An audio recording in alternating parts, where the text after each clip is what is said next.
Meeting will come to order. Hammond City Council public hearing, November 12, 2019. Roll call, please. Councilman Andrews. Present. Councilwoman Gonzalez. Present. Councilman Leon. Present. Councilman DeVittorio. Present. Councilman Wells. Public hearing, number 1, introduction of ordinance regarding dogs. Councilman Sam DeVittorio. Yeah, we just, I proposed an ordinance revision for the dog ordinance. We really didn't have any penalties in place for any loose dogs, so we cleaned it up a little bit on that. And that's pretty much my ordinance that, I brought forth. Anybody has any questions, please let me know. Is there anyone here on this matter? Or anyone who would like to speak? Sure. Is there a copy of the ordinance? It's hyperlinked to the agenda. We introduced it at the last meeting for consideration.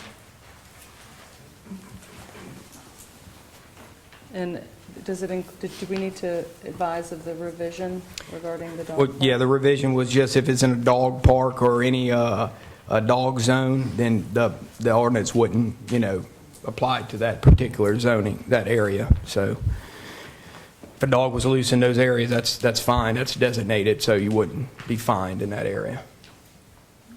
That was the most recent change. Yes. And then there was updates on the fine portion too, right? I don't think so. Nope. So that was the only change that we made? Yep. From the I'm talking about version which- that was introduced. Yes, I think what Dr. Bostic was asking was what were the overall changes to the ordinance? So, I don't think she asked that. She asked if there was a link, if there was actual posted what the ordinance was. That's right, but I think she's trying to understand what we're talking about. So maybe just briefly, Andre, could you briefly just hit some of the key points that changed or that we're proposing? The city really doesn't have a loose dog or a leash law ordinance. It's sort of bootstrapped onto a general provision about that. So this really just tightens up the whole notion of you've got to have your dog secured basically under a leash or electric fence or some other type of fence or controlled area. And if you don't, then your animal can be picked up by animal control, and then you'd have to pay those costs. It is enforced, it would be enforced by the animal control, tangible animal control, because the city has a cooperative endeavor agreement with them. It's not really city employees who are doing that. But it does make a violation to have your dog basically unrestrained. Now, what we talked about was, a question was raised whether a dog park, if it's an area the city's designated as a dog park, well, of course, you don't have to have them restrained, but there's really only one area now, and that's Zamurray, and that is fenced in. So having your dog at the city designated dog park would not be a violation of the ordinance. It does require to have your dog vaccinated, any dog over 3 months. The penalties, there were no specified penalties in the as it exists today. So that took you back to a default of up to $1,000 per violation penalty. So this does provide for specific penalties with the first offense not less than $100 nor more than $250. For the second offense, not less than $250 or more than $500, and for a third offense, not less than $500 nor more than $1,000. And that would be for any previous two-year violation. Plus you'd pay court costs and other costs that are incurred by animal control in holding the dog, in caring for the dog, feeding for the dog, or housing for the dog. So that's a summary of what this ordinance would provide. Thank you. Now, any questions or comments from the public on this? Questions or comments from the council? Sal, you have something? Yeah. Just state your name and address for the record, please. Sal Nicolosi, 3607 Highway 190 West. I know out in more of the country areas, we have a lot of that going on. The dogs are just running around, I've seen in town here in Hammond, a lot of people will be walking their dogs, but they don't have it on a leash. So, you know, these dogs are just kind of running wherever, you know, I mean, the owners have a fair amount of control on them, but I'm wondering about, will they be, you know, in jeopardy to getting fined because of not having it under leash while they're walking into the city limits or within the, you know, premises of the city limits and stuff? That's my concern. Yeah, and that's kind of what's being cleared up now, because we had that leash law as an ordinance, but really didn't have any penalties in place. So now, when I read that, we had some issues with the post office in the past, you know, having loose dogs in certain areas that, you know, they're fear of their life and didn't want to get out their cars and you know, and go to the door and drop mail off. So that kind of stirred the whole issue up with investigating the ordinance as written now. And it wasn't really written that clear or had any penalties, so therefore, you know, I got with Andre and we kind of cleaned it up a little bit to where we had some kind of penalties in place for, yes, they should have penalties. And we have a contract with animal control that is supposed to, you know, take care of these issues. So the codes will be enforced by them? Yes. In other words, they're going to be able to issue a ticket or a citation or whatever they... Where does the ticket come from? Them, or does it come from the police? Or how does the ticket work as far as that $100? I honestly don't know. I would guess animal control would Okay. have their process, and they would cite them for a violation, and they would enforce that through city court. Okay. Okay, thank you. Thank you. Anyone else? All right. I'll close public comment. We'll move into our regular session. Roll call, please.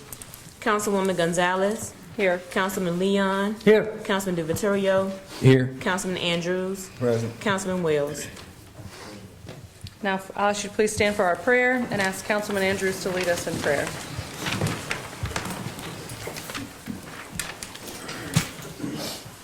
Eternal Father, we come to you right now, thanking you, Father God, for this is the day that you've made. We rejoice, and we shall be glad about it. Father God, we thank you for your darling Son who died upon the cross, that we too would have access to the tree of life. Father God, we just thank you for health and strength in our bodies right now. We ask you tonight, Father, that everything will be done decent and order and pleasing and in your sight. We ask you to continue to bless our council, continue to bless the city administration, continue to bless our police and our firemen as they continue to serve and protect us in the streets. Father God, we just continue to thank you for who you are. We just give you glory and honor and praise. And Father God, we ask you to bless Councilman Wells is not here, but we ask you to look upon him right now, Father God. Give him health and strength and in his body. And we just thank you for it all, Father God, because our job right now is to do what's best for this city. And we ask you to continue to put us together and we come together in one accord to make things happen for the city. And we just thank you for it all right now. In Jesus' name, amen. Amen. Now, for our Pledge of Allegiance, I ask all veterans and active military to render the proper salute. Pledge of allegiance to the flag of the United States of America and to the republic for which it stands, one nation, under God, indivisible, with liberty and justice for all.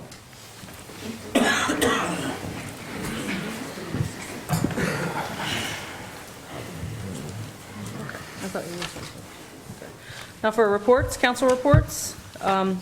We have some people here for District 2, but before we get to that, are there any other council reports? Sam? No, I don't have any today. Good. On December the 6th, we will be doing a District 1 cleanup in the district again on December the 7th. It's a Saturday. We'll meet up at Martin Luther King Park, and from there we'll go out to different areas inside of the district, and I'll be providing more information on that in the next council meeting. Thank you. Steve, anything? As for Council 2, I had some individuals who reached out and wanted to address the council regarding some crime in their area. I did note to Mr. Johnson that we have quite an extensive agenda tonight, so I ask that you keep your comments and questions as brief as possible. Chief Bergeron is here to answer any questions at your request. And I also wanted to offer, if we're unable to satisfy, enough public comment here tonight, I'd be more than willing to do a town hall meeting on December 3rd. So let's say that ahead of time, and the floor is yours. If you would state your name and address for the record. Thank you.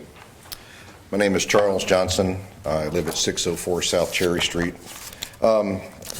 And I've got some stats that I want to, I shared these with you, but I'd like to share them with everyone. I did forward them to everyone, but To everyone? yes, go ahead. You can send them.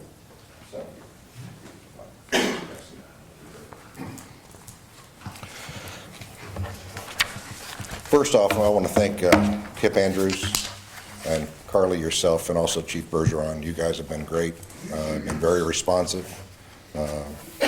Took action when I called in my anger, so I appreciate it. Last week at 606 South Cherry Street, we've got a relatively new resident that lives there. He was at home at 9 a.m. in the morning, left his home for 15 minutes to run to the store, and during that 15-minute period, a burglar broke into his side window, jimmied his window open, and stole a vintage inoperable firearm, a .2, that was passed down from his father. Those are the minor points. The major point is crime. We've invested in our homes along South Cherry Street, and quite frankly, that was just the last straw. The crime has been happening for a long time. This is nothing new, but it seems to be getting worse and worse. And the neighborhood, all my neighbors across the street, down the street, we've reached our limit. We're just completely tired of it, and something really, really has to be done. So when this happened, and all of the neighbors, of course, comforted everyone and talked about, as we gathered on the street talking about it, we found out that, well, hey, my motorcycle was stolen, and hey, my back door was kicked in. I think Dr. Bostic, your back door was kicked in. Someone else said that they've stolen things out of my car. So you start to really get a sense of how bad it is. So I started looking at some crime stats. I went on the Department of Justice website, and in some of these crime stats, now look, in talking with Chief Bergeron, I know that some of these may not have been reported properly, but as far as the Department of Justice is concerned, property crime is about 400% over what the national average is for a city of this size. So I think this is pretty clear that there is a problem. We're sick of it. The actors that are perpetrating these crimes within our neighborhood are from our neighborhood, from in and around our neighborhood. Most of us know who they are, have a pretty good idea. Certainly the police do. So what I'd like to see is I'd like to see more open communication with our residents and the police department. Now, that comes from us. I mean, we've got to do that. But I think what really needs to happen, we need to identify the problem and then come up with a plan. The people in the neighborhood, we want them gone. We don't care if they move away. We don't care if they go to jail. And quite frankly, and I said this before, we don't care if they stop breathing. We want them gone. So a proactive approach, for example, when this crime happened, the home burglary where the guy broke in, we want touch DNA done every time. It wasn't done in that case, but why not? Let's start developing a plan with the police department to generate the evidence to put these people away and get them out of our neighborhood. Install cameras. The several residents have offered, hey, look, we'll invest in cameras. If the police think it's a great idea to have cameras aimed in certain areas towards the street, hey, we'll foot the bill for it. We don't have to go get funds from the city. But we need to do proactive things. Now, it's great to patrol the neighborhood or have a neighborhood watch. That means I got to work 12 hours a day and patrol my own neighborhood. If you increase patrols, or like the street crimes unit, for example, that's great. That does a great job. They see that police are in the area, they go somewhere else. So we're pushing the problem somewhere else. Then, when the attention's not on our neighborhood anymore, and maybe the crime has cropped up in another area, the street crime unit and the patrols increase in that area and decrease in our area, and guess what? They're back. So what I'd like to see is a combined effort between residents and the police department to first identify the problem and then put a proactive plan in place to rid our community of these guys.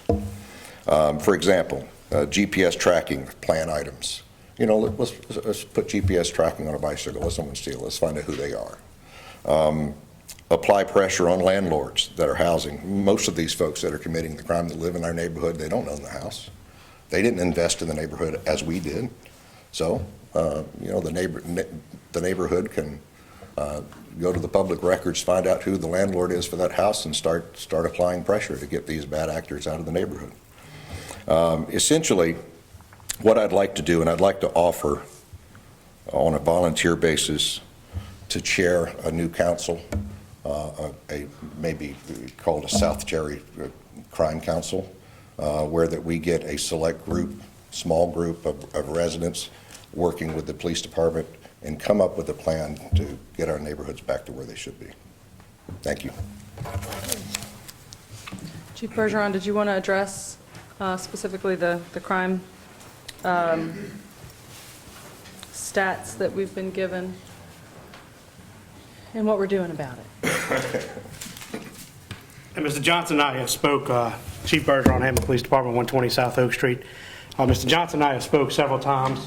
We've discussed it. We feel y'all frustration as much as y'all do. I'll tell y'all that the plan that he's talking about of us working together and getting to know, South Holly Street was a major issue. Actually, your council member, Carly Gonzalez, had gotten with us. She had passed on some information. Our guys started working it. Unfortunately, it takes time. If we want to go in and be able to get officers into an area, an undercover guy or whatever, be able to get buys and do things to possibly deter the crime or to get the people and put them in jail, it just takes time. We can't just run in and grab them. I know a lot of times people say, hey, look, y'all know who they are. How come y'all aren't doing anything? I wish it was that easy. I'll tell y'all, we arrested 4 people out of the South Holly drug haven house that I think was causing a lot of y'all problems. Out of those 4 people, each one of them had a minimum contact with the police where they had been arrested or enforcement action was taken over 14 times. 14 was the least amount of time, and they're still on the streets. We feel the frustration. We understand the frustration. We deal with it also. The plan is that if we can get together, and the councilwoman had mentioned about the meeting on December 3rd, I think she was looking at it. We can sit down and y'all can have that open line of communication so when y'all see that person, y'all can call us. Y'all see something going on, y'all can call us. When there's an issue, a lot of crimes go unreported. The bike was stolen. No, it's not that big of a deal. It's a bike, but we don't know about it. I wish we could just run in and grab every person that's a crappy neighbor and do something with it. But unfortunately, the crappy neighbor that's bringing in the wrong people, it takes a little time to do it. So some of the things we're working on, it's on the agenda today, is the license plate readers. That's a camera system we're trying to get throughout the city. I think is going to benefit us also. But I think Mr. Johnson's on the right page as far as we just sit down and we have the conversation, we get a group together, and hopefully, we can open up that line of communication. The police can't solve all the crime, but we can do it together. We can keep Hammond safer together. It has to be community and police working together to do it, though. You were explaining earlier that a lot of these individuals are younger, and the process of how easily it is for them to get out of jail once you arrest them. Want to elaborate? Some of the frustrations we've dealt with is the change with the juvenile justice system, as well as the adult justice system. It's almost become a revolving door. We put people in, they get out. We put people in, they get out. It's easy to just go grab somebody and then they bond out of jail, or we hold 26 misdemeanor prisoners in Hammond. 24, I'm sorry. 26 when it's really packed, but 24, and we'll hold them there as long as we possibly can. When they get to other locations for felonies, everything is by space, and sometimes these people get released. We don't make that decision. We can't, just because we arrest them, we don't necessarily get to decide how long they stay in jail, and that's kind of I guess that's the way the judicial system works. I know Councilman Andrews, he sees it all the time, the repeat offenders. But that's something that we've definitely been dealing with, the whole revitalization. I forget the Something Justice Act, I just drew a blank to what it is, has changed a lot of the makeup as far as how much time people are getting, how much time they're staying in jail. I think you hit the nail on the head. It is people within your neighborhood, which actually makes it even harder for us to catch them. They see the police car, they disappear, which is why it's important that police and community work together, because y'all are going to have a better opportunity to see them. Not expecting you to work the extra hours and stay out and patrol, but the phone calls, when you got a lot of people around and out and about that'll make the call, I think we can get a lot accomplished.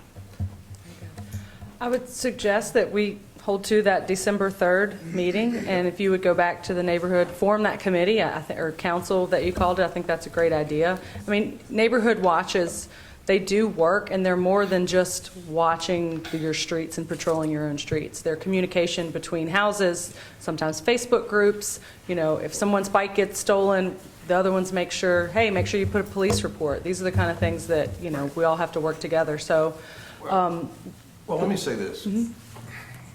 We pay taxes for a police department.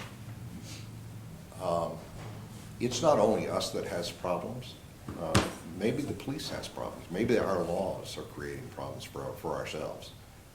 And sometimes they can't do it on their own. They need the community behind them to start making demands on public officials and lawmakers and to change things. right. And so, you know, that's, when I said identify the problem, that's kind of what I'm talking about. Not only problems within our neighborhood, but problems within the system. Because obviously, to a certain extent, the system's broken. And If you've got a guy who's been arrested 12 or 14 times still out on the street, there's a problem. I agree with you, but we don't make those laws in this council, you know, that. No, I com- understand. yeah, you know, No, I understand. But I mean, right. I think that's part of what having a council made up of residents and police together can do. Right. So it's not just a neighborhood watch where, you know, I work all day and come home and patrol my own neighborhood. I think it's Right. more of the city, the police department working with residents in a council form that's saying, okay, let's first identify the problems, let's put a plan in place to catch these guys, and then after we catch them and we prosecute them, how are we going to make sure that they, number one, stay in jail, or number two, decide to move to another city? Right. Thank you. Okay, Tanya, we're going to set that for December 3rd and publish it in the newspaper so that we have advance notice to people in District 2. What time would I'll you get like with to you on the schedule it? wording of that, 5:30. Okay. Let's do I'd 5:30. like to say something, I may be out of order. Sure, if you could, you need to come to the mic and give your name and Charlene Johnson, address. 604 South Cherry Street. Charlene Johnson, 604 South Cherry Street. I had contacted you through Facebook, and what you said about having groups, the neighborhood groups getting together, we have been proactive. We do have a Facebook group. We're in contact practically every single day, talking about what's going on, watching the streets. I'm home all the time, watching our neighborhoods. I am the neighborhood watch person. I see kids on bikes, not in school, which is truancy. Why aren't they being picked up? Bikes, are bikes supposed to be registered legally with the police department? Well, most of the people who are on the bikes don't have their bike registered. I can guarantee you that. That's another thing that I'd like to see enforced, because that is a good tool to stop a person. Like, we know who's doing this stuff, but we can't say anything. They're casing our houses every day. All the time. I mean, this is like they're up and down our streets all the time. And I tell everyone, if you see something, say something, even if they don't do anything, keep calling the police department and just keep pestering them as much as you can. And also, what scares me is when I see a sheriff going over to a person who is doing drugs and dealing drugs, going over there to get drugs. I'm afraid to say anything because I come from a family of policemen and who worked undercover, and I'm afraid something will happen to me if I report that. So these are the things that worry me. So I think that we should put the bike registration, they should be checked. Any children that are truant need to be picked up. And there are children that are breaking in and working for these adults. Now, I volunteered for Head Start. The parents don't give a shit. Nobody cares about these kids. And God bless them, but they know no different. They're the ones breaking in because they go to juvie and the adults don't. And that's all I have to say. We're just not going to take it. We're being proactive, and we're not going to let our artist community go down the hill. I look forward to the December 3rd town hall meeting so Me we too. can get more in-depth in this, for And sure. I'm surprised that you didn't know what was going on, and we all did. No one has reached out to me. Your Facebook post was the first one that I've seen. Okay, then we all need to reach out to our councilman. We know who she is. All right. Any other council reports? No. Mayor? First and foremost, please, if you would, get out and vote to your right. It's this Saturday. And secondly, we have a very important vote on the ballot, and that's for our $2.1 billion improvement to our sewer treatment pond. It is a loan. It's not additional fee. It's not additional tax. It is there. It's a less than 1% loan, 0.95%, that will pay back within 25 years. It is to keep us in compliance with the state and the regulations. It is something we need for future growth, so please, if you will, consider it and vote yes for this particular part on the ballot.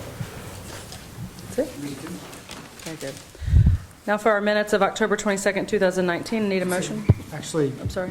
we need to exit the public meeting and then open up the regular meeting. I think the way this is drawn, right? I did that. Sorry. Yeah, we had roll call for the regular Sorry. session. It's okay. Excuse me. Keep us on our toes, Right. Andre. For the minutes of October 22nd, 2019, I need a motion, please. Move to approve. Second. Councilman Andrews. Aye. Councilwoman Gonzalez. Aye. Councilman Wells. Councilman DiViterio. Aye. Councilman Leon. Aye.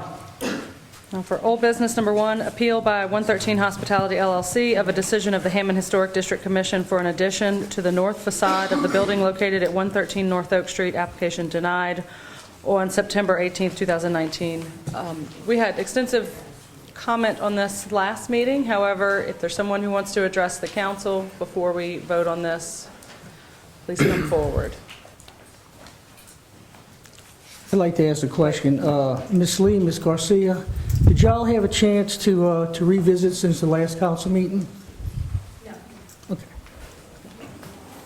Thank you. Ralph, did you have something you wanted to? Ralph Ross, 505 East Robert Street, here in Hammond.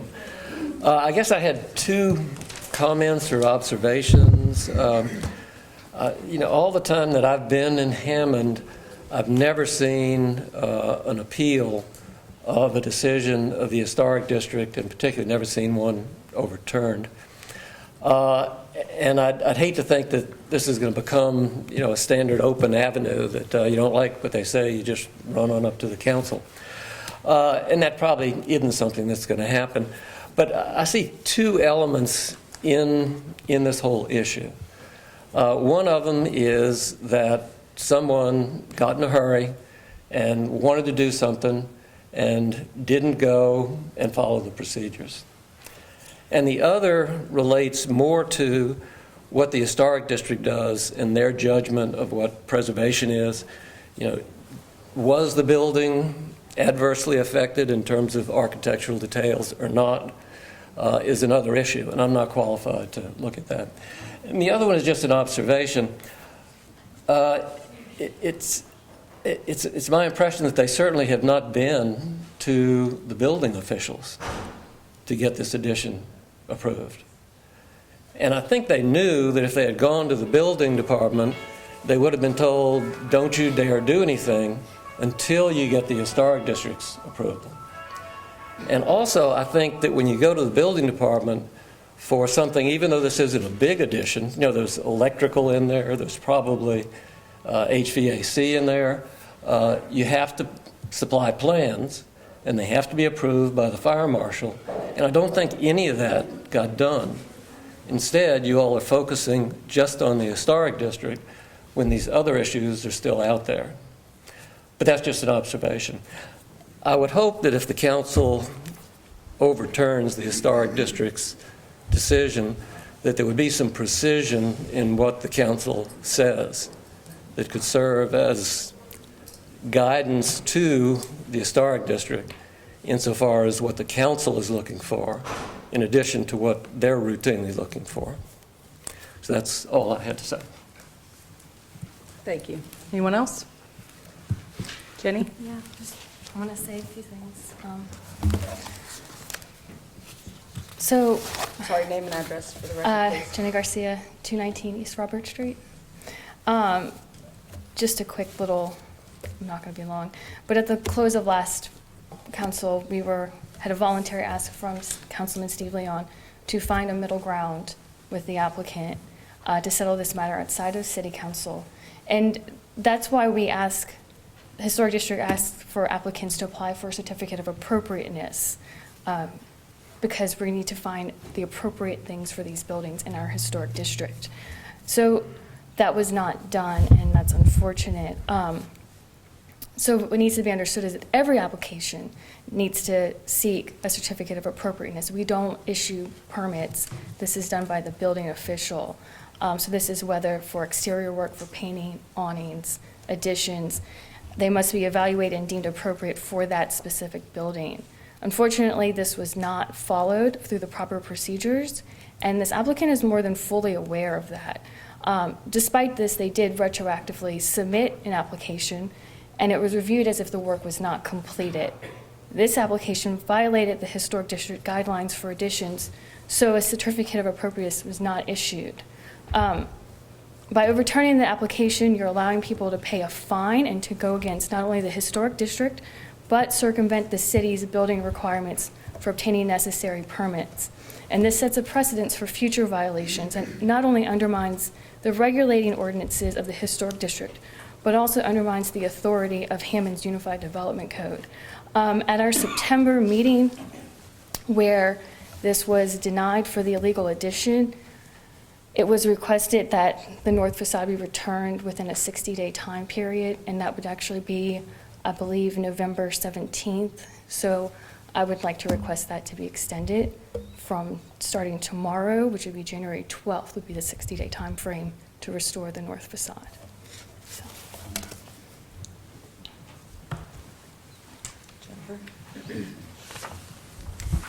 Good evening, Jennifer Lee, representative for 113 Hospitality LLC. And I'll be very fast. We went through a lot last time, back and forth. I wanted to just reiterate that the basis for our appeal is not that we didn't get an answer that we liked and then we're just appealing. The basis of the appeal is that 113's proposed work meets the UDC's guidelines. The design guidelines that's been set up and adopted by the city, and denial of the application was arbitrary and is based on past history with the applicant. And I think that you've heard this before, and I think you can gather that tonight. So a request at the last meeting was that the applicant, 113, and the Historic District meet to come to some common ground. In May, when the stop work order was first issued, 113 attempted to do just that. And we attempted to determine how we could resolve this. And the only option that 113 was given was total removal of the work and restoration back. So we met on the council meeting was on October 22nd. The next day, Wednesday, I emailed the Historic District to set up a meeting. And then the following week, I also in person attempted to, meet with the commissioners and/or Ms. Garcia to discuss that.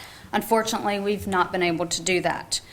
The two sides, as I said last time, just have disagreements over interpretations of the law. 113 and the standards, the design guidelines that are set forth in the UDC. 113 says its proposed work meets the guidelines. We've gone through the 9 specific guidelines for additions, and we feel that the denial was arbitrary and is based solely on past history with the applicant. The Historic District said that if its decision is overturned, the Historic District would lose control and some of its authority is lost. And that concern was reiterated again tonight, that we don't want to undermine the Historic Commission.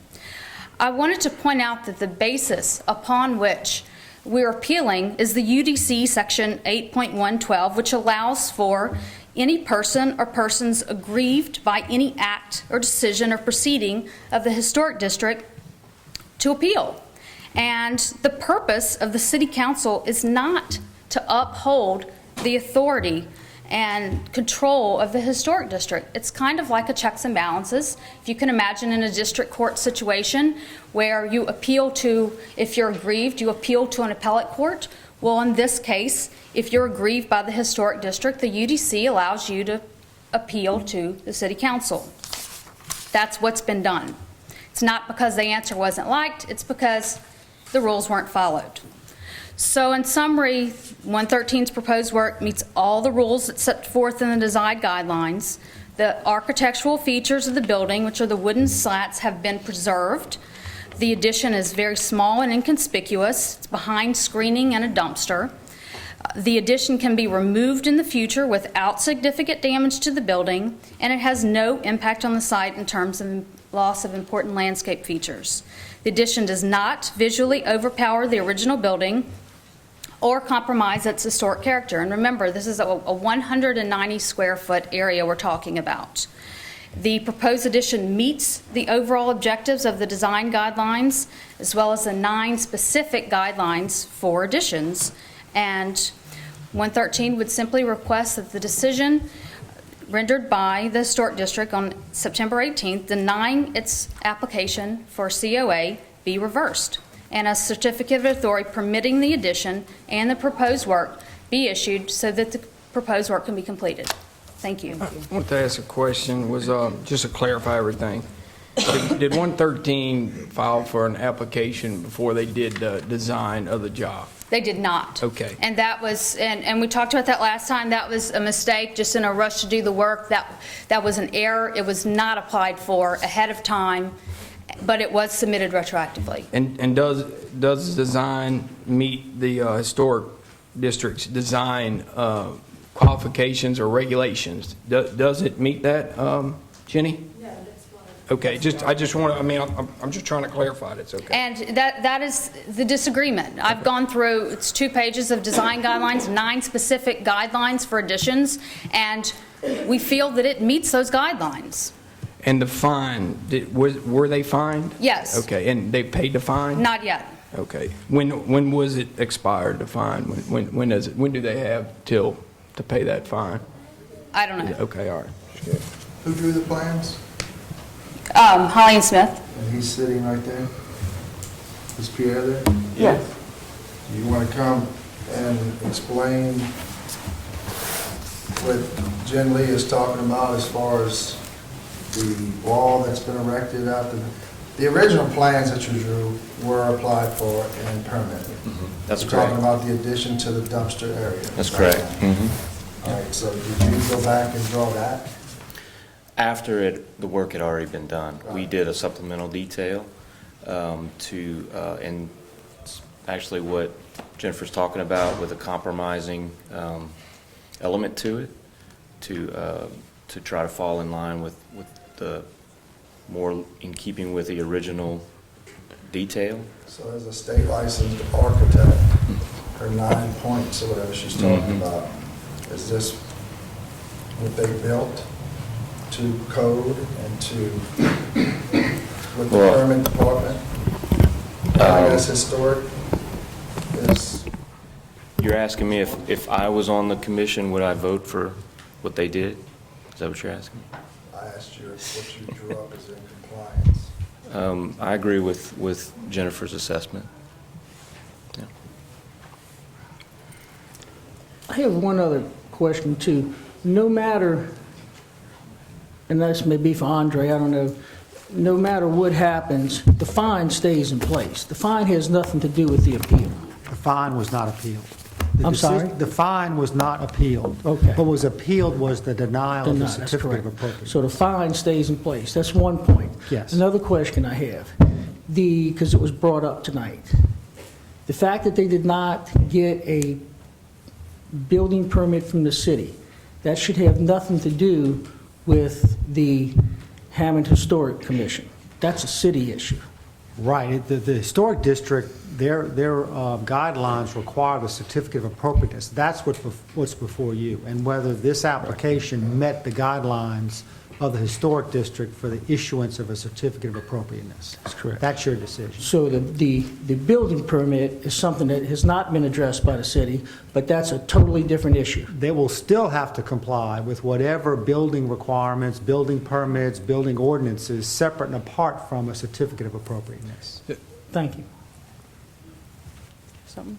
So if a permit's not pulled, and generally speaking, not just particular with 113, but any business, is there, what happens then if they don't pull There's it? generally a stop work order that's issued until a permit's obtained. And fines sometimes. There's some consequence to that. Now, we're talking about just the historic district or other places.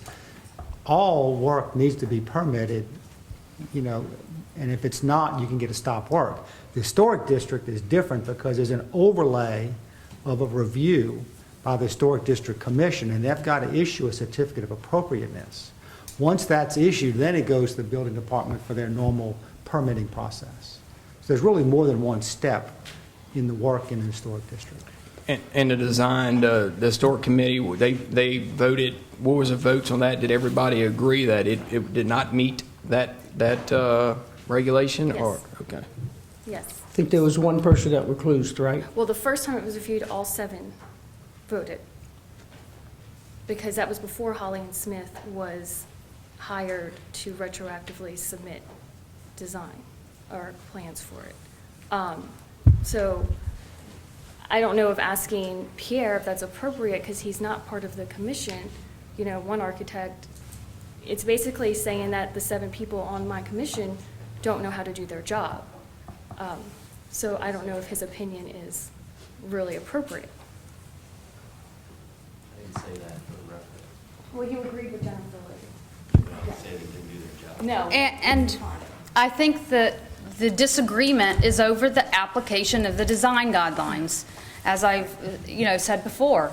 And granted, the historic district unanimously laser focused on preservation and past history with the applicant, and in our opinion has overlooked other factors in denying it and in issuing almost a $6,000 fine, and in very happily saying we want to issue the maximum fine we can possibly issue. That's why we're here. It's because we just want the consistent application of the design guidelines, which we feel have been met. Thank you. Thank you. All right, pleasure of the council. I'd like to recommend to approve the appeal and overturn the decision of the Hammond Historic Commission. So, okay, just to clarify, so he's making that motion to approve that, so that he's agreeing with the appeal, correct? He's granting the appeal basically and overturning the decision of the historic district which did not allow the certificate of appropriateness. Second. Councilwoman Gonzalez. Aye. Councilman Leon. Aye. Councilman Andrews. Aye. Councilman DiVittorio. No. Motion approved. New business. Number 1, a resolution to approve tacos and beer location change from 201 East Thomas Street to 207 East Thomas Street. 201 East Thomas to 207 East Thomas Street, Hammond, Louisiana, 70403, and approve relocation for high-low alcohol permits. Owners J.G. Valencia, LLC. Jenny Wilson. Good afternoon. All right, so what we have here is an alcohol that already exists, and they were located at 201 across the street from the radio station on the corner, and they're moving 2 doors down. So we just need to approve that location that they're going into after they have met all of their inspections, which they have, and they have to do the same thing with the state. And I noticed they have their advertisement in the window, so they've applied with the state as well. So it's just a relocation of an existing alcohol for 2 doors down, and we ask for your approval. I do have the owner here tonight, and I'm going to ask him to come up just in case y'all have some questions. And Jenny, that's subject though to the state approvals, right? Well, actually, we kind of go together. Right. You have to have both. So if you get one and you don't get the other, you don't get to sell alcohol. So this approval tonight though is subject to the state giving the approval, right? Yes, they go hand in hand. So this is like our moms. They bought their building, they own it now. They're And they moved renovating. around the corner and we relocated it. Yes. Okay. Jose, you want to come up in case they have some questions? Jose, thank you for investing in our downtown, your downtown. Thank you. That's the people. So it's Jose Valencia, 207 East Thomas. Questions or comments from the council? Good luck. Good luck. Thank you, guys. Pleasure of the council. Recommend to approve? Second. Councilman DiVittorio. Aye. Councilman Leon. Aye. Councilman Andrews. Aye. Councilwoman Gonzalez. Aye. Motion approved. Number 2, a resolution to authorize the Hammond Ponchatoula Sunrisers Rotary Club to host and serve alcohol on Saturday, December 7, 2019, from 10 a.m. to until 3 p.m. for the chili cook-off within the downtown parking lots on the west side of the railroad tracks and bounded by Coleman Avenue, Railroad Avenue, Morris Avenue, and the railroad tracks. Lacey Landrum. I am here not as the Director of Administration, but as a member of the Hammond Ponchatoula Sunriser Rotary Club. We are looking to bring back the chili cook-off. There's been a short hiatus, and the police no longer wanted to do that, so we are bringing that back as a fundraiser on December 7th. We will probably start serving the chili from 11 till 2, but the hours on either side are just to ensure that we're within compliance. Questions or comments from the public? From the council? Pleasure of the council. Recommend approval? Second. Councilman Andrews. Aye. Councilwoman Gonzalez. Aye. Councilman DiVittorio. Aye. Councilman Leon. Aye. Motion approved. Number 3, a resolution to authorize the Hammond Ponchatoula Sunrisers Rotary Club to obtain a waiver of the open container law on Saturday, December 7, 2019, from 10 a.m. to 3 p.m. for the chili cook-off within the downtown parking lots on the west side of the railroad tracks and bounded by Coleman Avenue, Railroad Avenue, Morris Avenue, and the railroad tracks. Lacey. So the first one was to serve and to sell the alcohol. The second one is the waiver of open container. We will only be selling beer, too, at this event. Anyone here on this matter? Question or comments from the council? Recommend approval? Second. Councilman Andrews. Aye. Councilwoman Gonzalez. Aye. Councilman DiVittorio. Aye. Councilman Leon. Aye. Motion approved. Number 4, a resolution to purchase a Generac Industrial Model SG300 generator for the Water and Sewer Department on state contract number 661 from Arco Power Systems in the amount of $87,368.68. Jana Thurman. This was approved in this year's budget by council, I think, in the capital projects. This is to replace a generator that was installed in 2001 and is currently not in service.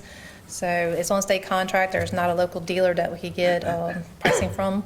So we're just asking council's approval to proceed with the purchase. Anyone here on this matter? Question or comment from the council? Recommend approval? Second. Councilman DiVittorio. Aye. Councilman Leon. Aye. Councilman Andrews. Aye. Councilwoman Gonzalez. Aye. Motion approved. Jana, let me ask you a quick question. Generator maintenance, do we do that in-house, or do we have a contract for We have that a as contract. well? We have a contract for it. And who has that contract? Cummins. Thank you. You're Number 5, a resolution to purchase 4 license plate camera systems, including installation in the amount of $53,764, state contract 44000111241. Jana Thurman. This is also a state contract item. We do not have a local vendor that can provide us with a quote. The police department does have the money available in their court-awarded cash, so they're asking permission to proceed with the purchase.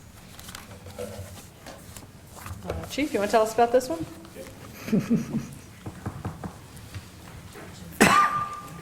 We're looking to start our license plate reader camera system inside the city. We start with 4 cameras.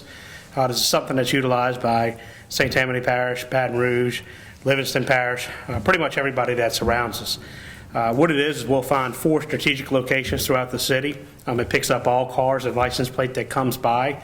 The cool thing about this system is this actual alert system. So if it's a stolen car or a stolen truck, it would pass by, and as it passes by, it would send an immediate alert to our dispatch saying, hey, this is the vehicle, this is reported stolen, which gives us the probable cause to get over there and pull it out, or pull it over and hopefully figure out. The other thing it's going to be utilized is for crime. Say we have an armed robbery somewhere, and they're on their way out of town. The way that our city sits, we have a lot of people that jump off and on the interstate that commit crimes. Years ago, we had the Dollar Generals. Just recently, the Family Dollars. And even the Best Buy things, we were realizing these were people jumping off and on the interstate. So this will give us an opportunity to use it as an investigative tool.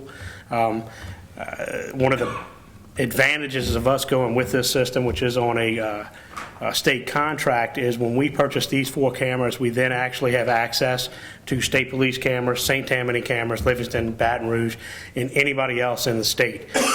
Lake Charles has cameras. We'll be able to check cars as they're coming over the the state line from Houston. So when you get into this network, we actually have the opportunity to see everybody's cameras. So 4 cameras will actually get us access to hundreds of cameras.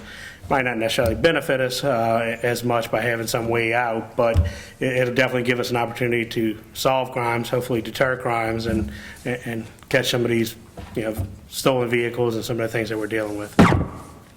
And the money's going to come from court-awarded cash, which is from money seizures or even money that we get allotted through the court system.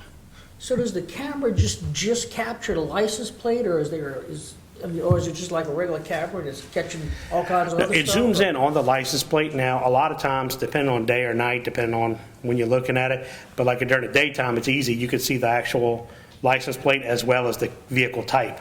At nighttime, it's a little bit more difficult to actually make out the vehicle sometimes, because it's kind of like, I don't know if you ever see a picture of a car at night, you just kind of see the light going by, but it focuses in on the plate. So now there is a system that I'm hoping to go to eventually, let the monies build back up in the court-awarded cash to where we can piggyback off this system and make it into like a neighborhood camera system that attaches into the same system.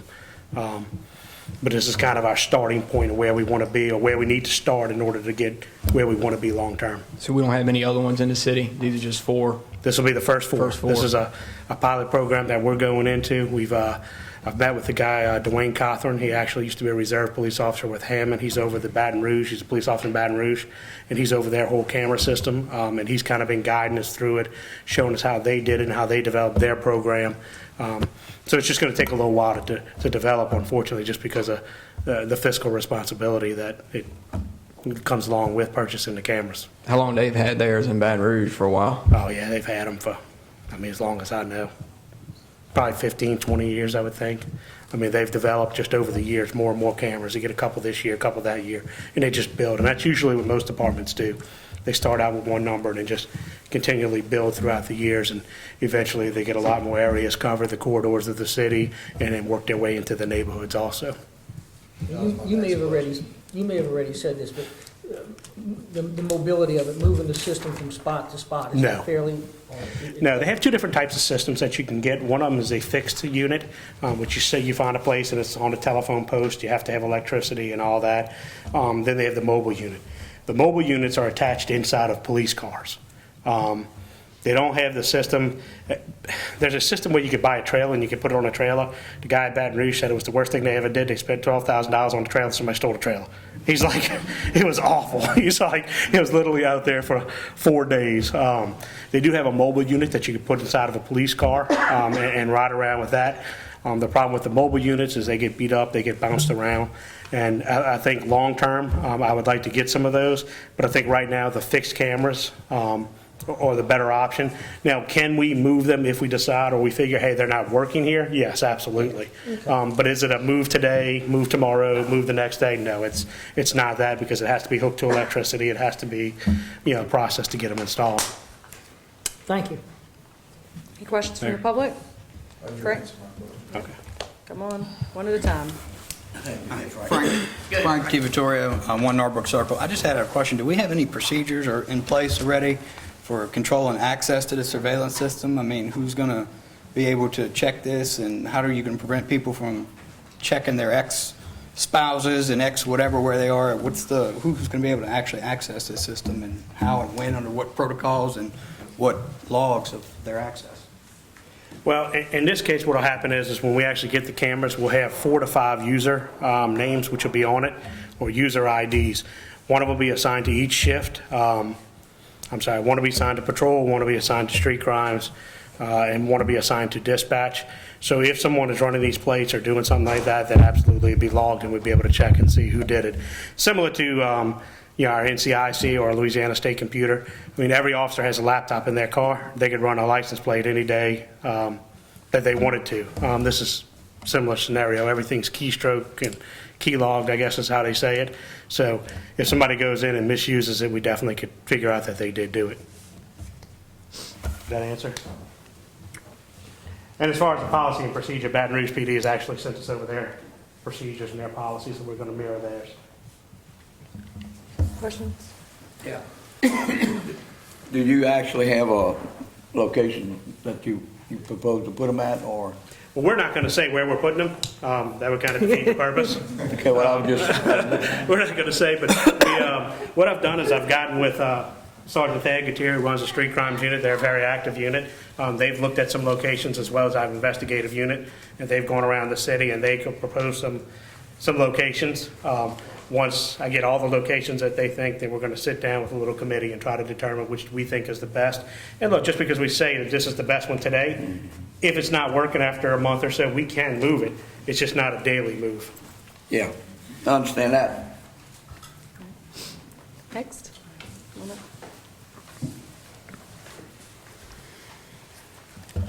Ruben Evans, Natchez Street, Hammond, Louisiana.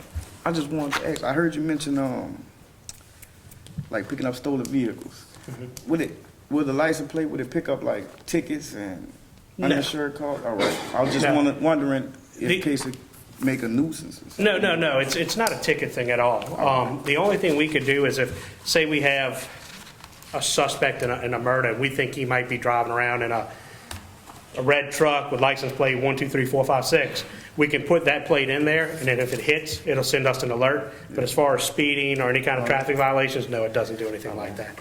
It's just for informational purposes. I don't think my police officers want that either. Any other questions or comments? Pleasure of the council. Motion to approve? Second. Councilman Andrews. Aye. Councilwoman Gonzalez. Aye. Councilman DeVittorio. Aye. Councilman Leon. Aye. Motion approved. Thank you. Thank you, Jana. Number 6, a resolution to accept the proposed health insurance package for calendar year 2020. Henry Powell. Henry Powell, 110 West Morris, Hammond. Good afternoon. This is our presentation for the annual renewal for the employee benefits for the city of Hammond. In your package, I think you'd sent it out, right? Yeah, and it's actually what's hyperlinked is a little bit even more simplified than what we sent out. We sent out a lot of information, but they have exactly what Mickey had sent. Okay, so currently we're with Blue Cross Blue Shield of Louisiana. We received the renewal for them for the 2020 calendar year. That renewal originally came back at 30.5%. Through some negotiation, we were able to bring that down to roughly 19%. We sent this out for proposal, did not receive any competitive bids. So we went back and got some options from Blue Cross, made a few changes, and in your package, I think you will see it would be option 2. Is that right, Lacey? No, it's Option 1.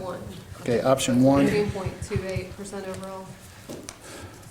Right, so the option that we were proposing, we presented 2 options to the committee and the administration.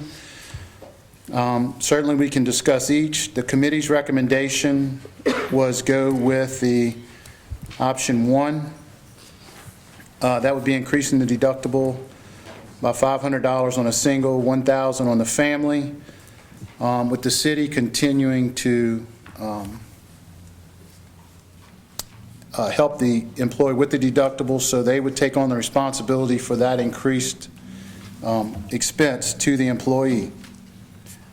That would create 11.1% increase to the city, and with the additional deductible funding for the employees, that utilization we calculated at around $84,000, which would be a total increase of 14.2%. There was another option that would bring the increase down to 0. However, we would increase the deductible again, as well as put some responsibility on the employee to pay that difference. In that case, there would be no additional cost to the employees as far as their premium goes. However, there would be increased cost to them as far as their deductible responsibility. Again, after presenting this, the committee felt like it would be a better option to go with the 11.1% increase and not have the employee have any additional deductible responsibility. Does that make sense? So our recommendation would be go with the option 1 and the total increase of 14.28%. I'll just add too, I've included this in the email with the information. SADA ran some preliminary numbers and thinks because we already kind of cushion our insurance fund as a whole, that at most we would be looking at $40,000 come the end of the year. But she recommends that we wait until the audit, of course, is finished. We can look at that time and see how the claims have closed out for the calendar year. We could also look at, we may not need it, and that's just it. So we may not need the budget adjustment at all. If we did, we would look at bringing that probably closer to April or even May, because it would be the end of the year. The additional benefits to the employees, the dental, vision, long-term disability, life insurance, we went out for proposal for bid on those products. We're going to realize about a $20,000 savings there to the city, which will help offset some of that increase, as well as got some better benefits, a little better consideration on some of those benefits, and some cheaper prices to the employee. The only thing that we couldn't do any better on was the vision, which is about a $1 increase to the employee. Any questions there? The last thing would be to include in the motion to approve or disapprove would be the additional funding if you choose to go with the recommended plan. We would need to approve additional funding to pay those deductibles and help those employees. We calculate that off of historical averages. We figure that would be an additional $84,000 of funding that would be utilized. However, if we take in the worst case scenario, your funding would increase about $200,000, which it has never reached that in the past. That would be if every single person met every bit of their total deductibles, it would increase by that much. So we're asking that the deductible funding be included in the motion for the option 1, if that's the one we're going to go with. And that's the 84 that's listed at the very bottom of that column. So you have the first one that represents the total annual premium increase, and then the 84 is underneath that, and then that's where the total, the 14% increase overall comes from. And just as an FYI, the reason the increase, in a 10-month period, we took in $2.25 million, and we paid out $2.63 million. So you can see the difference there and the loss there for the rate increase. And I think you said too that on average over the last 10 years we've had 3% increase. We've averaged a 3% increase for the past 10 years. Some years a little higher, some years a little lower. But I think we're kind of at a point now, there's not a whole lot of competition in Tangipahoa Parish or even in Louisiana. We basically have Blue Cross, Blue Shield, Humana, and United Healthcare. And we've been with United Healthcare before. And both of those gave proposals, but both were significantly higher than even the 30% renewal. They were in the 40s. They were over 40%, yeah. Correct. So we didn't have a whole lot of bargaining power. I mean, Blue Cross did give us a 10% reduction over that initial 30%.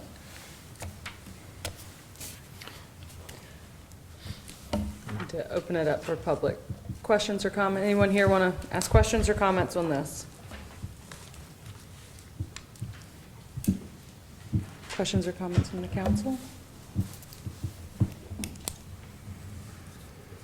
I think one thing that stood out about the two options is we have a lot of employees who are, making low hourly wages, and that additional deductible for option 2 really could hit someone hard. And I think that was an important point. And then also option 2, I think you guys said was doesn't give us a whole lot of wiggle room next year if there's a rate increase. So I think that option 1 makes sense, in my opinion. Pleasure of the council, or other questions? I'll make a motion for to approve option 1 with the additional funding. Is that how you want it worded? Yeah. Where's the money going to come from? Which budget? We are not transferring money at this time. That's what Seda and I discussed, and we're going to see how the year floats out. We think we have a pretty substantial cushion in the insurance fund. At most, we would look at a $40,000 cost, but that really depends on how much we end up funding on the deductible side. So we would wait until April or May to make that. So you really don't adjustment. need the motion on the 84,000. Correct. funding, do We you? really Yeah. just need to accept the Understanding option that 2 there may be with an the adjustment down the understanding, road. correct. Okay. Maybe with the So I'll understanding of the revise that. deductible I make a funding. motion to accept option 1. I'll second. Councilman Leon. Aye. Councilman Andrews. Aye. Councilwoman Gonzalez. Aye. Councilman DiVittorio. Aye. Motion approved. Real quick, one of the things you said, the dental went possibly is going to go down about roughly maybe 20,000, you said? The dental remains the same, but we got them to extend the rate for 2 more years. The life insurance and the long-term disability, what the city pays, also will reduce $20,000. Okay. That cost will reduce $20,000. Correct. And we'll go ahead and schedule, we've sent out a preliminary schedule for open enrollment for Thursday, Friday, and Saturday. So we'll send that out. We also have the enrollment book that gives the full discussion and everything of the plan. We'll have all that posted and sent out by email. Thank you. Thank you. Number 7, a resolution to approve change order number 1, final on drainage improvement fiscal year 2019, project number 420-11908 for an increase of $28,650.25. Kyle and Douglas. Good afternoon. This is for the approval of the change order for the drainage project fiscal year 2019. As you see, you may have this hyperlinked in your on your iPad. The amount was for $28,650.25. The drainage improvements address the issues in the Pine Hill subdivision, Whitmore Acre subdivision, and also along Old Baton Rouge Highway and the Timberlane subdivision. Is there money within the budget for this increase? Yes, since the project was bid underneath our estimate, we do have $50,000 there allocated for this particular project. Questions? Any questions or comments from the council or the public? Okay. Make a motion to approve. Second. Okay. Councilman Andrews. Councilwoman Gonzalez. Aye. Councilman DiVittorio. Aye. Councilman Leon. Aye. Motion approved. Number 8, a resolution to accept work as substantially complete on drainage improvements fiscal year 2019, project number 420-11908, commencing 45-day lien period and withholding 10% retainage. Kyle and Douglas. Same project. I myself and Robert Morgan met with the contractor, and we held a formal walkthrough, and we issued a formal punch list. So once the substantial completion is signed, we can go ahead and let that 45-day lien period begin, and they could finish doing what they need to do on the punch list. Questions or comments from the council or the public? Pleasure of the council. Make a motion to approve. Second. Councilman Andrews. Aye. Councilman Leon. Aye. Councilman DiVittorio. Aye. Councilwoman Gonzalez. Aye. Motion approved. Number 9, a resolution to approve budget change form 20-02, combining SES, Iowa, and University Place subdivision and sewer rehab CIPP work to right, into existing project number 616-11904, sewage and drainage SSES at fiscal year 2019. Kylan. Back again. So if you see, pull this up on your iPad, it should be hyperlinked. Right now we have an ongoing sewer and drainage project that falls under this year. The current appropriation is $50,000. We have some new work inquiring from the Iowa Addition and the University Place subdivision that has an appropriation of $60,000, and our sewer and rehab and CIPP work has an allocation of $150,000. So we would take the $60,000 and $150,000 and combine that with the $50,000 already appropriated for the ongoing project that we have right now, and that will give us a total of $260,000 to address the new project, well, not the new, but the additional work we have to add to this project. Questions or comments from the public or the council? Pleasure of the council. Make a motion to approve. Second. Councilman Leon. Aye. Councilman DiViterio. Aye. Councilwoman Gonzalez. Aye. Councilman Andrews. Aye. Motion approved. I'll have y'all sign the papers after the meeting. I'll do it, yeah. Okay. Number 10, a resolution to accept for review proposals for garbage and recycling contracts. Lacey. We received proposals for this on October 31st, and the main narratives and then a summary of what the costs were sent all to the council. The purpose of the motion tonight is just to open up the discussion and to kind of get a feel for questions and to make the public aware too that these are under review, since this is a 4.5-year contract that we are going to be moving forward with. Just to clarify, in your tabulation of costs, we did go through 5 different options. 2 of those options are to keep what we currently have, which is 2 times a week collection for garbage, where the residents provide their own cans, and then on the recycling, once a week curbside, where the contractor provides that can. We did get those quoted for cost. On the garbage side, we also got 2 times a week collection where the contractor would provide the can, and then we got a 1 time a week collection where the contractor would provide the can. On the recycling option, we also got a quote for, or a cost for providing a 1 roll-off area, which would be out at the 190 maintenance facility. That would be similar to what the parish currently does. We would no longer have curbside recycling. Instead, residents would be encouraged to take their recycling out to the 190 maintenance facility, where we would have staff to help them collect those, and then that would be our single location point instead of the curbside. So we have some different options that we are looking at. Just as a reminder, since this is the first time this council has considered these contracts, we partner with Ponchatoula to get a better pricing to increase our per unit that's out there. And in this overall cost is 4 points. The narrative, which was the other major sections that I sent to you from each of the people who had submitted, is worth 2 points. The proposer's overall qualifications is worth 2 points. Their technical capabilities is worth 1 point, and then their financial status is worth 1 point. I think on some of those other levels, they all do seem capable of providing these services, but as you can see too from the options provided, Richard's Disposal, for example, provided no costs on recycling, does not want that contract. And then Waste Pro emphasized that they would only accept the recycling contract if they were also awarded the garbage contract. So there are some variances here to consider. We are still in discussion with Ponchatoula and with their mayor and council to see kind of how they're leaning. So this is something to take under advisement with you and your constituents to be aware. I encourage you to look at those narratives and to kind of think through our options.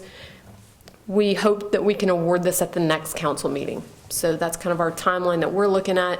So if there's anything right now that's kind of burning questions, we'll be happy to answer those. Truthfully, we really are looking at some other recycling options. This is a nationwide trend. It's not just here in Hammond, and it's not just here in Louisiana.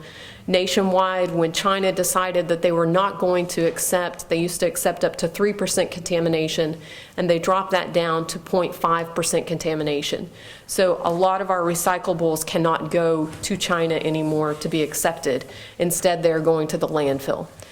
So we're realizing that, and in addition to all those hardships, glass is no longer really recycled unless you have the glass place really close by, because it is such a heavy material to transport, and it's also such a dangerous material to use with the equipment and with the workers trying to do that. So we're back to the old standards of cardboard, paper, aluminum cans, tin cans, and heavy plastics. Even those water bottles are getting difficult. So right now, a lot of the recycling companies have been subsidizing the market because they used to make money off of being able to sell those products, and now they are not being able to. And we've seen costs escalate so much so as double in the last year. So pretty much we've been paying for recycling, and a lot of that recycling that we think we're recycling is going to the landfill anyway, so we're pretty much paying for something, double paying pretty much. Unfortunately, that's probably the case. I think people with some of the best intentions of putting pizza boxes that may have a lot of grease in there, or shopping bags that you get at the grocery stores, even trash bags that you put all your shredded paper in so that it doesn't blow everywhere. All of those actually hamper the machinery and then make it an untenable product. Yep. So we are now just introducing this for consideration, and what, you want us to go and talk to people and ask, and then we're also waiting for Ponchatoula to tell us what they choose? Yes. Okay. Absolutely. We've got several things out there at play right now, but the important thing was we wanted to publicly make sure that everybody knew this is under consideration. We encourage the council members to ask their constituents, and so if you just want to do a motion to accept under review this, and we will then look forward to the next meeting when we would hope to be able to award the contracts. The important note is that we can award one garbage contract and one recycling contract. They do not have to go to the same providers. However, with that caveat that one of them said, we're not taking the recycling unless we get the garbage. So there's those caveats in their proposals. I will say that the garbage prices that we got are very good. Yeah. And so that roll-off is just pretty much a designated spot to roll off. And, yes. Yep. One of the things that we've compared with other communities is that having that in a location that is staffed is critical. Otherwise, it becomes another dump site. So we figured the 190 facility is easy. We always have staff out there.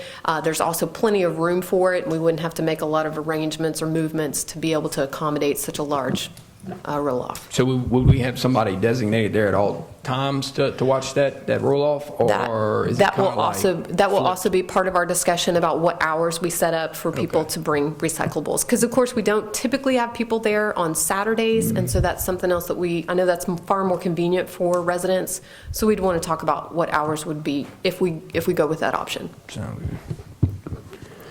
Any questions or comments from the public? Make a motion to approve? Actually, just Motion to Accept accept. it. Okay. I make a motion to accept proposals. Second. Councilman Andrews. Aye. Councilwoman Gonzalez. Aye.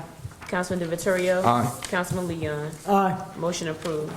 Number 11, a resolution supporting the submission of a $700.43 grant application to the Firehouse Subs Public Safety Foundation for rescue equipment. Charles Borchers. The reason that number is so precise is because this is one of the funders that actually wants actual quotes when they approve the grant application. So this is based on the best quote that we were able to obtain. This grant we can apply for about every 3 years. It's our time to apply again, and it would go to fund a rescue tripod and vehicle stabilization airbags, lifting airbags. And these are, according to Chief Folks, two of his priorities for this year. Question or comments from the public, from the council? Pleasure of the council. Motion to approve. Second. Councilman Andrews. Aye. Councilwoman Gonzalez. Aye. Councilman DeVittorio. Aye. Councilman Leon. Aye. Motion approved. Number 12, a resolution supporting the submission of a $17,000 grant application to the Local Government Assistance Program for improvements to the Hammond City Council chambers. Charles. This one and the number 14, just to kind of give you a quick history, the city of Hammond, within Tenchville Parish actually, all the municipalities have a memorandum of understanding with the parish. The parish receives a large allocation and uses a formula to then break that allocation up and make smaller allocations to the municipalities. This year, what the parish is proposing to do is spend a larger amount of the LGAP funding and a smaller amount of the community water enrichment funding. And basically, they're going to use the LGAP money to install sensors along our rivers and streams to monitor river heights and rainfalls. And that'll help in identifying areas that could be prone to flooding and developing plans with local municipalities and how to do that. So the benefit is that we're actually going to get more money this year than we got last year, even with the parish taking a larger share of the LGAP funds. They're proposing an allocation to Hammond of about $17,000. And with that, we'd be looking at making improvements to the council chambers, some of which we've talked about before, upgrading our projector system so that the public can actually see some of the attachments that we're talking about, that we have iPads to look at, putting up some electronic blinds to block that sun, which fortunately we don't have to deal with right now, and putting some monitors in the hallway so that when we're at capacity, or if people are visiting when there are other things going on in the meeting, they know that there's a planning and zoning meeting coming up, or there's a public hearing, or a crime council meeting coming up that they may be interested in attending. That'd be great. Also get a new clock? I already put in the work order for that. You have to get a new one. That one there is just dead. Question or comment from the public or from the council? Pleasure of the council. Make a motion to approve. Second. Councilman DiVittorio. Aye. Councilman Andrews. Aye. Councilwoman Gonzalez. Aye. Councilman Leon. Aye. Motion approved. 13, a resolution authorizing Tanya Banks, Hammond City Council Clerk, to certify signatories and signatures from the for the City of Hammond's fiscal year 2019-20 Local Government Assistance Program grant application project. Charles. This is a requirement of both the LGAP and the CWF programs. It's a state requirement. Basically, we have to identify signatories. They generally include the mayor, Lacey, SADA, and since the mayor can't sign or certifies his own signature, we have to have our council clerk do it. Okay. Pleasure of the council. Motion to approve. Second. Councilman DiVittorio. Aye. Councilman Leon. Aye. Councilman Andrews. Aye. Councilwoman Gonzalez. Aye. Motion approved.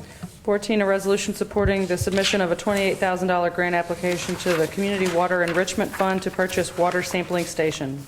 Charles. This will represent a significant increase. Last year we received $12,000. $28,000 is probably more funds than we've received under this program in the 7.5 years I've been here. We're looking at using these funds to upgrade our water sampling sites. Right now, if you were to visit those sites, you'll see basically a galvanized pipe with a faucet or valve on the end. This is going to provide an enclosure that can be secured. It'll also help mark those sites so that we don't have mowers or developers potentially running into them. Questions or comments from the public or from the council? Pleasure of the council. Make a motion to approve. Second. Councilman Leon. Aye. Councilman DiVittorio. Aye. Councilwoman Gonzalez. Aye. Councilman Andrews. Aye. Motion approved. 15, a resolution authorizing Tanya Banks, Hammond City Council Clerk, to certify signatories and signatures for the City of Hammond's fiscal year 2019-20 Community Water Enrichment Fund grant application project. Pleasure of the council. Motion to approve. Second. Councilman Andrews. Aye. Councilman Leon. Aye. Councilwoman Gonzalez. Aye. Councilman DiVittorio. Aye. Motion approved. 16, a resolution approving change order number 5, final for Zamurray Park Pool renovations, project 11717, for final materials and quantities in the amount of $6,730. Charles. This was hyperlinked on the agenda. This is for final materials and quantities. Basically, we had some unforeseen underground obstructions. There apparently was a brick foundry where the pool is going or is gone. And some of that brick was buried pretty deep underground. So they were running some of the plumbing and the drainage. They ran into that. The other has to do with some railings that we learned, I think during the state fire marshal inspection will be required for those stairs in the back. It's a very insignificant amount, comparatively speaking. We're about 1.1% increase in the original project budget, which is just, very, very small. I think not too long ago, there was another increase. Was this the same one? Or That was about it was 20, I think it was $2,300. That was for actual installation of the stairs and the ramp, the concrete work. Yeah. And at the time, there was a consideration that we would not need any type of railing or handrail. When I think the state fire marshal came out, they basically said we would have to have a handrail for the stairs. We don't need a guardrail for the ramp because it's not at the slope that's considered a ramp. It's considered a walkway. So that 23 is additionally That was separate, yeah. That was separate. That was part of the 13,542 in previous change orders. That was part of that. Okay. That's not part of this. The total change orders with the project at about 98.5%, 99% complete is $20,272. And we're expecting that the project will be 100% complete very, very, very soon. There's money within the budget for this. Yes, we're looking at using some money from available funds. What available funds? The available funds account for capital improvement projects. Yeah, there's not money in this grant Not budget. in this project account, Right. correct. So this total project, how much was that total project again for the pool and everything, the total number? The original budget was 1.855 million. With all of the change orders, including this one, we're at 1.875 and change. Yeah, $1,875,272. $20,000. Is that the construction budget? Yes, that's the construction budget. So that's not the correct. That architecture? doesn't include architect or engineering fees, that's separate. That's additional, yeah, okay. Right. Okay, I got you. Questions or comments from the public or from the council? Pleasure to Motion to approve. Second. Councilman Leon. Aye. Councilman Andrews. Aye. Councilwoman Gonzalez. Aye. Councilman DiVittorio. Aye. Motion approved. Thank you very much. Charles. Thank you, Charles. 17, a resolution approving the mayor to enter into a cooperative endeavor agreement between the City of Hammond, Hammond Area Economic and Industrial Development District, and GMEL LLC for the design, bid, and construction of water and sewer improvements along Pride Drive, with each entity paying a third of the project costs, estimated at a total of $105,000, with the city's portion estimated at $35,000. Lacey. This is just as it sounds, similar to what we've done with the parking lot improvements in downtown and the sidewalk improvements. We have a developer who's willing to put some skin in the game to help bring in this business. We're looking at 65 new jobs that would be good paying jobs. This is a clean, light manufacturing facility that has signed the lease, but has not yet given us permission to release the name of the company. So the developer is willing to put in a third, the city is willing to put in a third per your permission tonight, and the Hammond Area Economic and Industrial Development District has also already approved their third to contribute to the project.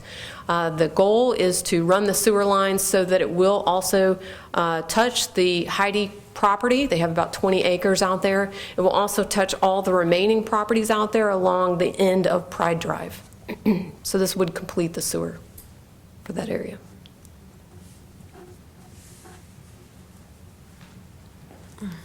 Question or comments from the council, the public, excuse me? From the council? Pleasure of the council. Motion to approve. Second. Councilman Andrews. Aye. Councilwoman Gonzalez. Aye. Councilman DiVittorio. Aye. Councilman Leon. Aye. Motion approved. 18, a resolution to transfer $35,000 from the available water sewer fund 616360005603330 to a new project named Pride Drive Water Sewer, project number 12024. Lacey. Sorry, I left too soon. This is the proposal, is that if we accept this, what we suggest is that we take the money from closed out water and sewer projects. Right now, there's just a little over $35,000. I think there's $35,054 and some change in there. So we are proposing to move this. I will let you know we have a few other water and sewer projects right now that are coming close to close out. So we do anticipate more surplus funds left over there to help meet other project needs.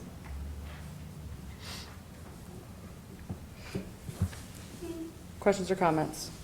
Pleasure of the council. Motion to approve. Second. Councilman Andrews. Aye. Councilwoman Gonzalez. Aye. Councilman Divatorio. Aye. Councilman Leon. Aye. Motion approved.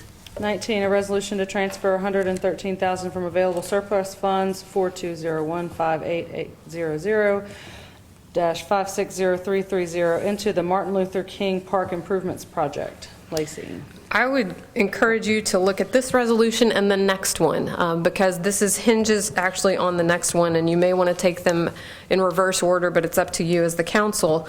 What we're proposing, this is the amount, $113,000 would be necessary to make concrete go in the Martin Luther King parking lot improvements. When the project was originally conceived, it was just conceived as a parking lot, and I think asphalt was on most people's minds. We did go ahead and get pricing on both asphalt and concrete. So the original project budget that was appropriated by the older council was for asphalt. So you have the concrete option. If you go with the concrete option, you're going to need to pull $113,000 out of surplus closed out funds. If you go with the asphalt option, Chuck thinks that's almost a wash. I believe it was $15,000 over his estimate, but was saying that you could probably make that go. We need to award bids first. It's up to you. Yeah. Right. Do we table this till the next one? You can. Okay. So this right here is to approve this 113,000. If we do concrete. Yeah, we do, Yeah, that's what I'm saying. You need to consider both of these Yeah. together, and whatever order you wish to take them in is fine. Is that how you want to do it?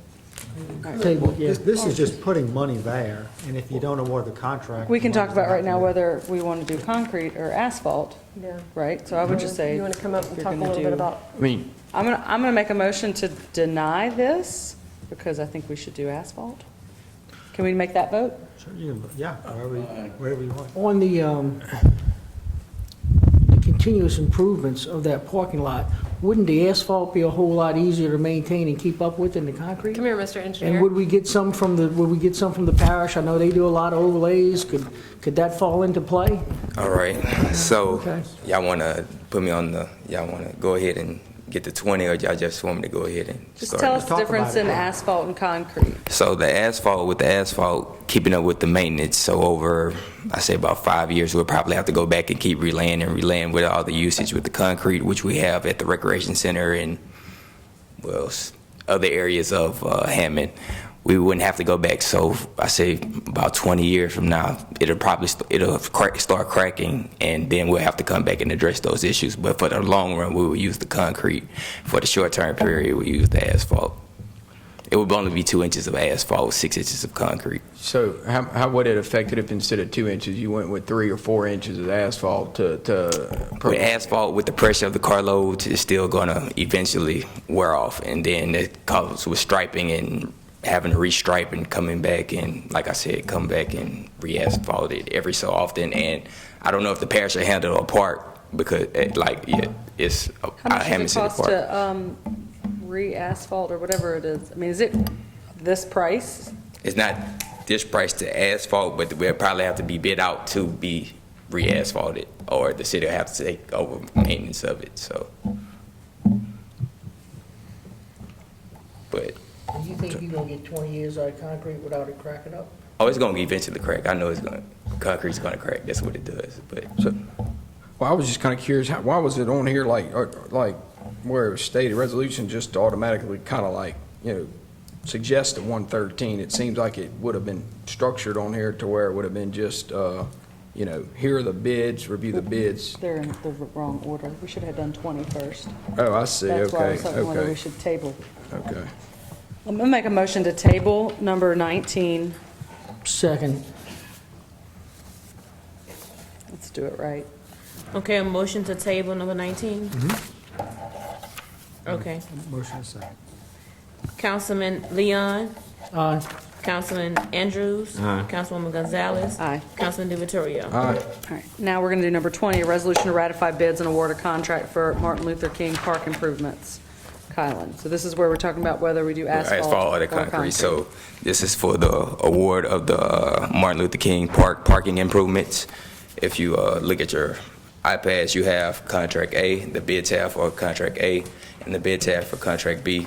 I'll go over contract A first. So with this, we would be improving the parking of the existing gravel parking lots of the basketball court at Martin Luther King Park and right in front of the pavilion at Martin Luther King Park. So with contract A, asphalt, this bid was held on last Friday morning in council chambers, and with the bid of $172,567, RWB Contracting won that particular bid just for contract A. Okay. And for contract B, that bid was held the same day in council chambers at the price of $247,440. M&O Construction won the bid for contract B, the concrete aspect of the parking. We would like to recommend contract B, the concrete, because if you also look at your bid tabulations, which you should have, which is split, we came up with an estimate of $175,000, and like I said, RWB came in at $172,576. So that's about $300 worth of contingency we may have to if we run into any problems or issues while doing the parking. So with M&O coming in with this low budget, our estimate would equate for $270,480, and they bid $247,440. So that would give us $23,000 worth of project contingencies to work with. You don't have this bid tabulation? No, yeah, we do. Plus the additional 113. I wouldn't say plus. Confused by what you said. You recommend the concrete because there's more of a cushion for the job in money? I didn't understand that. You said. Oh, so due to the bid. So our estimate our estimate was $270,480, and the project came in at $247,440. But with the contract A, if you look at that, our estimate was $175,080, and the contract came in, the lowest bid was $172,576. You're saying that you got really good prices. We got a great price on the concrete. Okay. That's what I was. And concrete may crack, Yeah, but it's not cracking a crook. If you look down Church Street where we made repairs, there's squares that we may pull out and replace. But you you're not put it in the entire overall. section of asphalt. You're talking about 2 inches of asphalt. That's not a lot of asphalt. Now, that area has been compacted for a long time. How long will it take to have any problems? We don't know. But concrete, for the most part, is a fix, and you shouldn't be dealing with very much in the future. Many years. Where's this money coming from? The $113,000 that would be needed. Available surplus funds, so closed out funds. I think we have somewhere around, I can't remember what I sent, I think it's around $254,000 available right now, so the 113 would be coming out of that. So that's your closed out projects that we just set aside, and we say we're going to save this money for a rainy day when we need it to make projects go that you want to make go. How many parking spots is this giving us? Around the basketball court, I would say close to about the basketball area, I would say 40, and then in front of the pavilion, it's about, I say about 30, 40, same amount.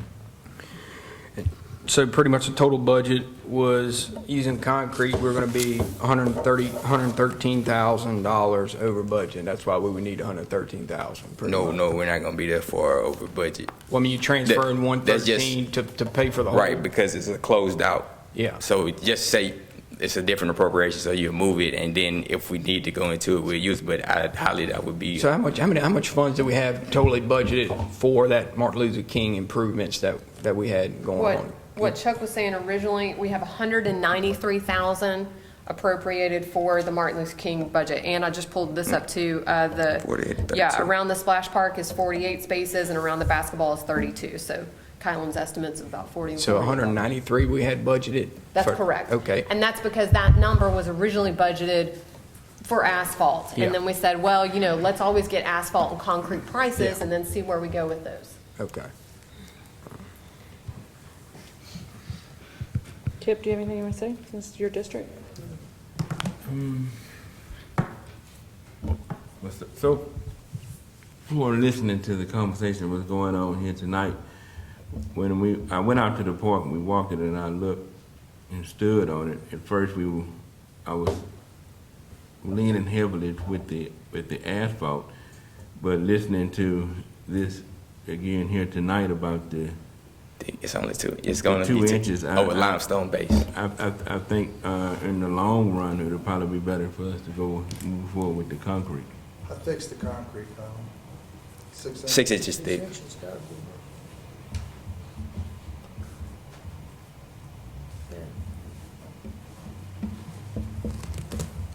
Anyone here, Get more bang for the questions or buck. comments on this? Yeah.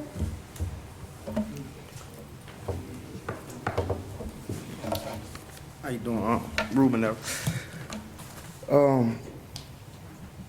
The $113,000, that's just gonna cover, concrete? It's the extra that would Extra be concrete. needed. Now, is this the park that's right up the street across the street? MLK. All right. Is that, do they hold events open to the public at that park? Yes. And, how do you go about getting permission? The rec Place- Rec center. The rec center, through the Yeah. rec center?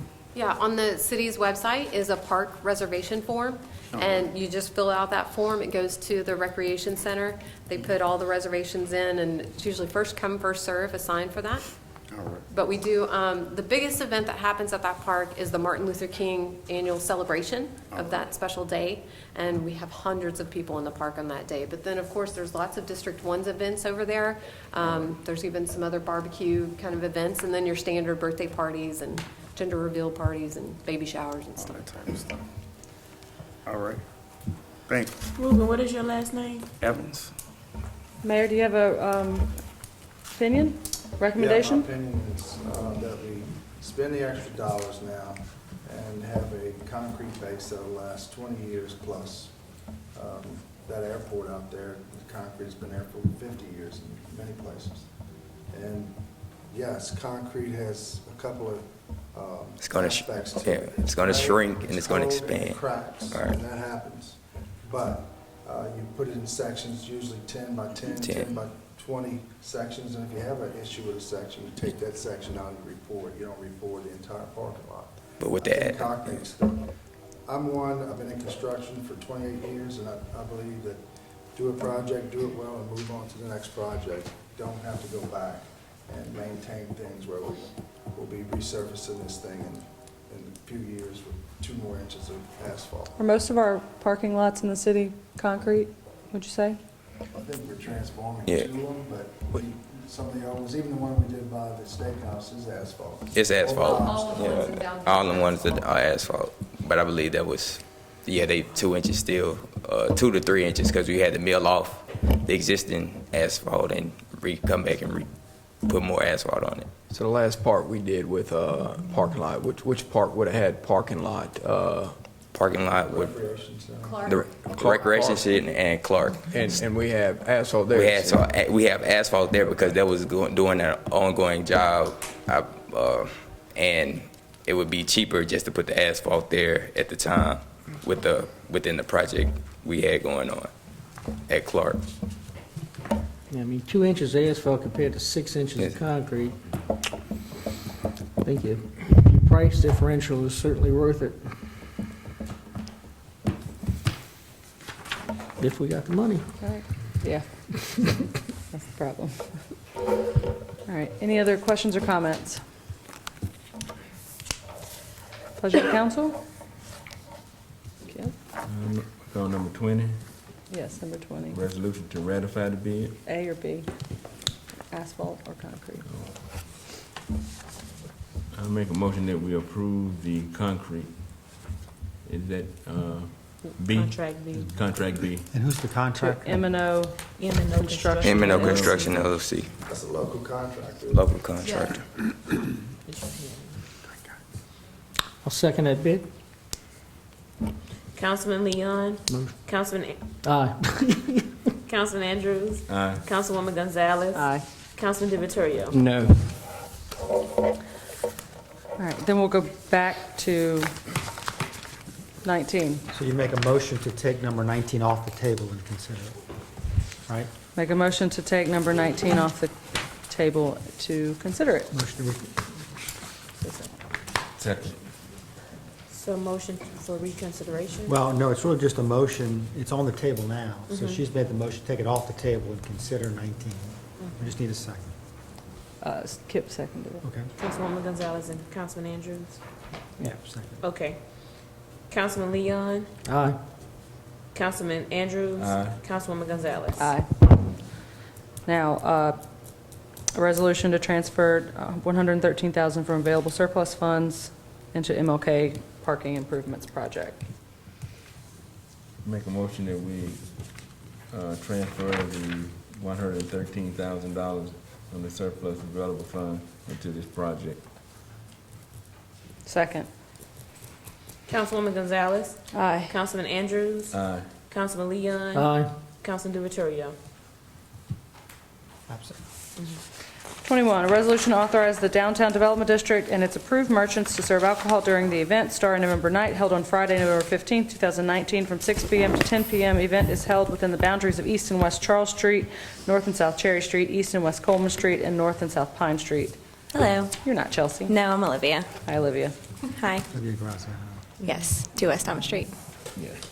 So it's 15th annual, same old, song and dance. We're really excited. It's a family-friendly event, a lot different than Hot August Night, and it's going to be a warm welcome for that. It'll be nice and cold, but Yes, you have and some nice and really, crisp. really fun events and activities planned. Yes, we have a train ride for the families that goes around Kate Street, through Morrison Park, where we're going to have some community choirs singing. It's going to go down East Thomas Street, and it's going to be a lot of fun. We also have kiddie rides.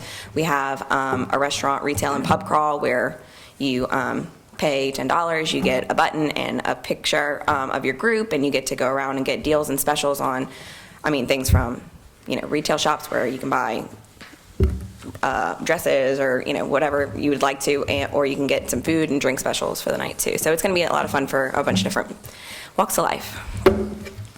Very good. This is 21? I'm sorry? Is this Yes. 21? 21. Okay. Any questions or comments from the public or from the council?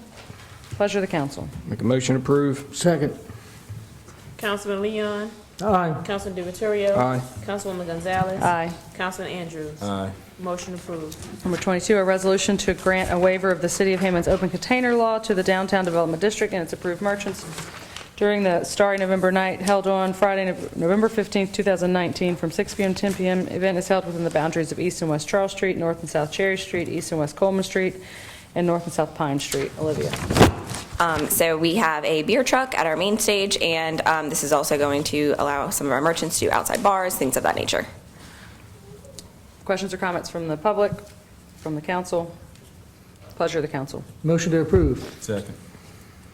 Councilman Andrews. Aye. Councilwoman Gonzalez. Aye. Councilman DiVittorio. Aye. Councilman Leon. Aye. Motion approved. Thanks, guys. Final adoption of ordinance. Number 1, a final adoption of an ordinance regarding dogs. Councilman Sam DiVittorio. Yep. Now, we want to make that change to what was published to add the exemption from dog parks or areas Yep. designated dog parks. So you already, didn't you work, you emailed me, said you I were going to make drafted that, I Okay. did. So your motion would be to approve it, amending it to include an exclusion for Inclusion. areas designated as dog parks or dog areas. Make a motion to approve the ordinance, the dog ordinance, with the exception of an amendment to the ordinance. With an amendment. With an amendment with the dog areas, protected dog, the dog parks and dog areas to be allowed. Or excluded. Or excluded from that ordinance. Yeah. Second. Butchered that. Councilman Andrews. Aye. Councilwoman Gonzalez. Aye. Councilman DiVittorio. Aye. Councilman Leon. Aye. Motion approved. Introduction of ordinance and set for public hearing. Number 1, introduction of an ordinance to rezone the following properties from RS11A to RS11 located at 2445 Old Baton Rouge Highway, 2247 Old Baton Rouge Highway, 2409 Old Baton Rouge Highway, 501 Delmar Boulevard, 603 Delmar Boulevard, 602 Delmar Boulevard, 2501 Old Baton Rouge Highway, 43418 Willa Villa Road, and 2200 Rue Denise, as a request by the City of Hammond and all in accordance with the legal descriptions and surveys. Recommended approval by the Zoning Commission. Tracy. That's a lot of properties. Yes. We couldn't have, put that. Yeah, I try to make sure there's no typos in those addresses. But we're asking for an introduction to rezone these properties as listed. You have several legal descriptions, surveys that we've gathered through the clerk of court, asking to rezone all these properties.